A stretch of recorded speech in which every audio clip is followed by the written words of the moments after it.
Bring in Senate Farm Relations Committee member, Nebraska Senator. You saw a little glimpse of him in Ashley's hit.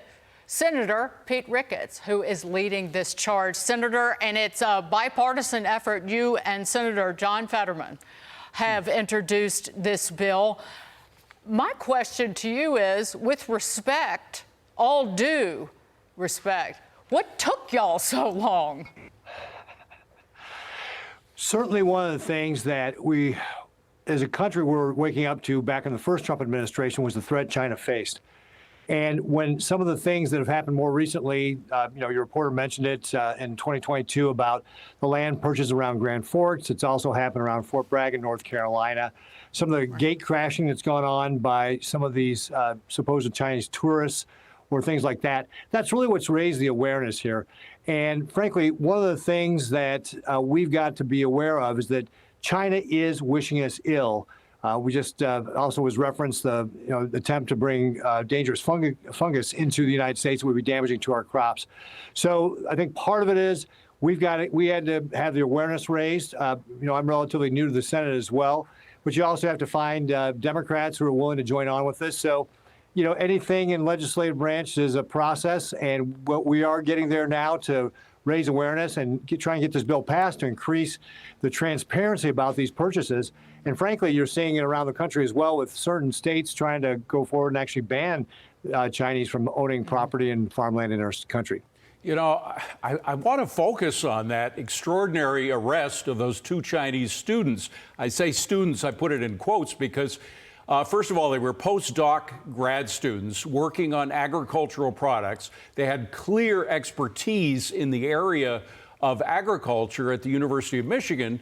I'm just wondering, because of the fact it's still alleged that they were involved in this, but they had the fungus, they brought it in. This is a horrible fungus that would lead to famine, essentially, in the United States. It could even overshadow what happened with the COVID virus. Are we looking into investigating other Chinese nationals who are students here or working on sensitive subjects like that?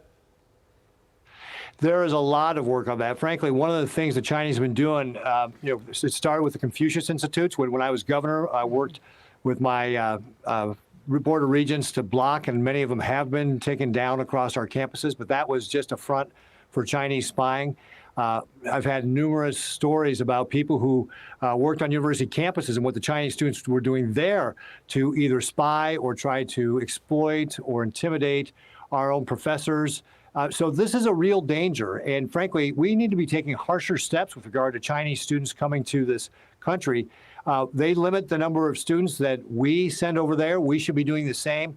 They also limit the amount of companies that can do business over there. YouTube can't be over in China. Why are we allowing their companies over here? So there's many places where we need to be blocking the Chinese access to our country because they are a communist nation that is seeking to overthrow us, and we should take that threat very, very seriously. And there was a third Chinese student arrested for smuggling biological material into the United States. It wasn't the same fungus, right, but still dangerous nonetheless. And Senator, on the topic of U.S. farmland, ICE is now resuming its operations at farms, plus hotels and restaurants after a brief pause. Border Czar Tom Homan appeared on Varney earlier today to talk about top priorities of these raids. Listen to this.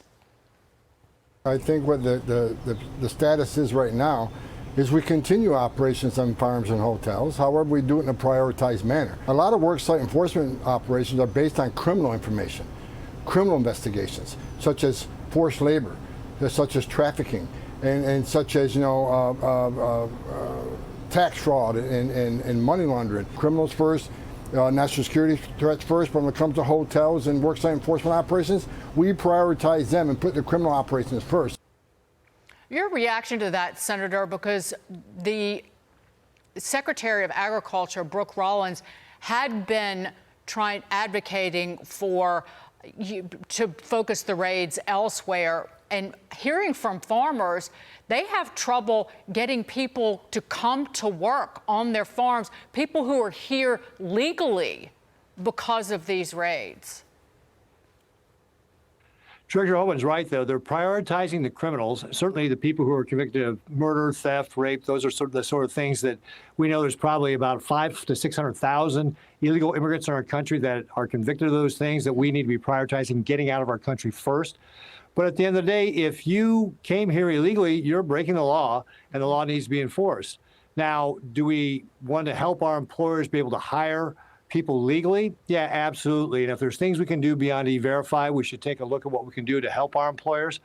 But if you're here illegally, you're breaking the law. And one of the things that I want to point out that Mr. Homan said as well is about things like if you're tax fraud, if you're stealing somebody's Social Security number, that creates problems for them. That's identity theft. That was the case, for example, with one of the raids here in Nebraska around people who were doing identity theft, whether they were intentionally doing it or not. When you steal somebody's Social Security number, it creates problems for that person whose legitimate use of that Social Security is being endangered. So, we have to enforce the law. There's things we can do with regard to helping companies, but I think the administration's got the priorities right. Start with the people who are going to be the most dangerous to us. Well, I'm glad it's a bipartisan effort, at least with one. Do you have anybody any Democrat besides Fetterman? Well, we're going to be working on this. You would think you'd be able to get 100 people on this one, right? Yeah. This is about like the Chinese owning our farmland. This shouldn't be that controversial. All right. Senator Ricketts, thank you very much for being here. Appreciate it.